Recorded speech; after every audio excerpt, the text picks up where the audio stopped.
Good evening from Johannesburg. I'm Advocate Dali Mpofu. Welcome to Let's Have It Out.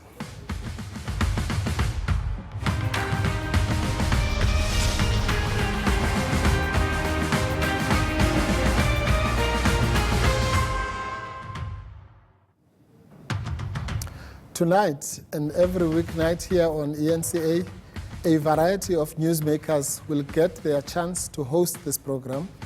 We will give you, the viewer, a chance to get involved in the conversation. Unfiltered, accountable, and accessible. Parliament is currently holding hearings on the issue of land expropriation without compensation. This follows months of roadshows across the country to canvass the views of the population on that subject. Tonight, we hope to establish what exactly is the stance of the ANC on the issue of land. You can be part of that conversation. Here is how. Tweet us at ENCA using the hashtag LHIO. Call us on 011-759-6340 or send us a WhatsApp or WhatsApp video on 082-884-6370. And make sure those videos are no longer than 30 seconds, please. I'm joined now in the studio by ANC NEC member Ronald Lamola. Good evening, Ronald, and thank you for joining us this evening. Thank you. Good evening, Advocate, and to the viewers at home. Yes. Well, many viewers might be as confused as I am because the stance of the ANC has been changing every 2 or 3 months on the question of land. Last year, you opposed the EFF motion. In December, you adopted land expropriation without compensation. Then you adopted the same motion that you had rejected. And now you're telling us that you support the amendment when before you did not support it. What is going on? What exactly is the ANC's view on this question? No, the stance of the ANC hasn't changed on the question of the land. The ANC has always believed that land should be redistributed to the people.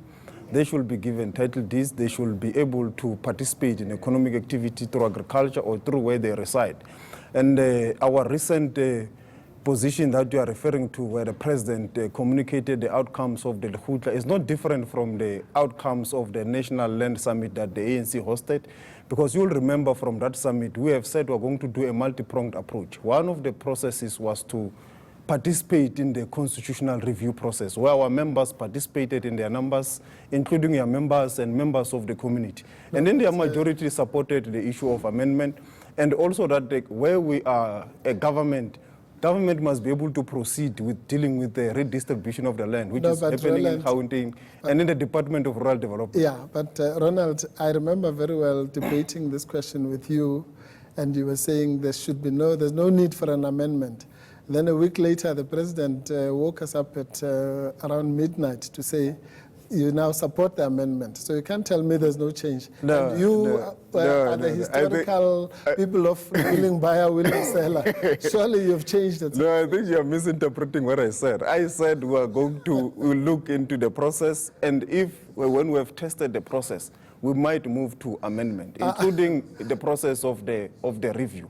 And the president was responding to that multi-pronged process that we said we're going to undertake, because we're a government. We can't only be focusing on the constitutional review. The government needs to do its job in terms of redistribution and releasing land as it's happening. So we can't only be bogged down by the constitutional review process. So that's why we said we will do our part also where we are. I understand that. And there was no confusion from our part. Well, there must have been a lot of confusion. If there was no confusion and no change, what was the need to make the announcement? On your side, there will be that, because remember yourself, the role you have to do is only to oppose.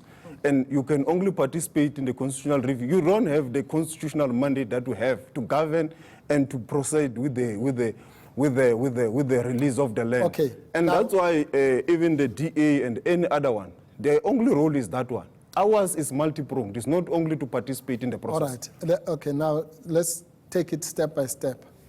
Do you support land expropriation without compensation?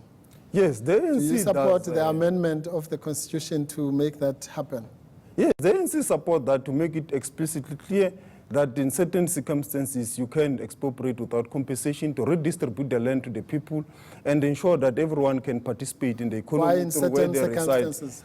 Are there circumstances where there must be compensation? Yeah, if we expropriate your house, advocate, we can't not pay you. And if we expropriate the house of a black person, there's no way you cannot pay him because this person has already been affected by apartheid. You cannot not in a democratic society pay a black person when you expropriate his house. Thank you for that. Or for a farm of a black person. You can't take it without compensation. You'll have to compensate. No, but that's another confusing thing. It's got nothing to do with race. We say that the land should belong to the state so that the state can then redistribute it equitably among all South Africans. What's wrong? What can possibly be wrong with that? We are saying we must be able to expropriate the land to redistribute to the people, give them title deeds wherever they are, so that they can be able to participate in the economy meaningful. Because you are my learned friend, you are well aware. We have done the vesting of mineral rights with the MPRDA. But the people of South Africa can't really claim they own the mineral rights. We did the same with water. People of South Africa can't really claim they own the water. No, but they do. The farmers are still struggling with water access, even Don't today. scare me now. That means you are now going to reverse the ownership of minerals. We're not going to reverse it, but we're going to make sure that with the process that we are currently undertaking, there is a transformatory pace. But it is clear that the vesting of these rights to the state is not a silver bullet to the solution. That's why today we're still fighting with the mining charter and all those things. And I'm happy you participated in some of the discussions, including on the Water Act. Yes, I did. And that's why I'm even more confused, because you can't have it both ways. If you are saying state ownership is wrong with land, or rather with minerals and water, then it can be right with land. Or if it's right with where it is now, you understand what I'm not saying it is wrong. We're saying it did not achieve the desired results. But That's as you why- are aware, minerals but are the not world did everywhere. not With the have land to- is different. We have got houses with the land. If we take everything, it means we're going to also turn people in their houses to be tenants of the state. No, you don't have to take anything. Remember, No, with we are taking ownership. If you are expropriate, you are taking ownership. Remember, with the well, that's another. But area the of other confusion angle, which we will talk when you are about in the next segment. with the other part, you will know. Even the Concord said it's not really expropriation; it's deprivation. But now we're speaking about expropriation, so it means we're going to turn you to be a tenant in your own house. So that's why we're saying we must only be able to expropriate and redistribute to the people. Give them the title. They can't be tenants in their houses.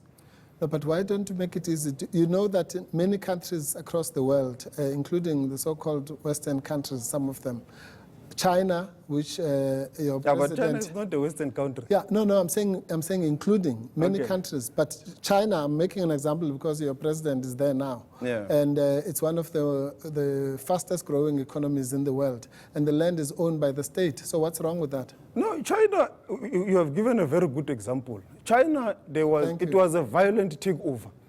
They fought, they won a battle. It was a violent takeover. But also in China, even at the beginning of the Mao Zedong, even Deng Xiaoping, when Deng Xiaoping came in, the opening up process, they are protecting... But today, the land is owned by the state. But they protect private FDIs. Land owned by private FDIs, there's a way that they protect it. So even in China, to attract foreign direct investment, they've been able to do reforms that allow even what people in that space. No, you're quite right. So, to give you give security long of tenure. leases, for example, you give security of tenure. It's not only long leases, but there's a clause that specifically states that it cannot be arbitrarily deprived. In some of the countries where the state owns the land, people have been dispossessed even by the state.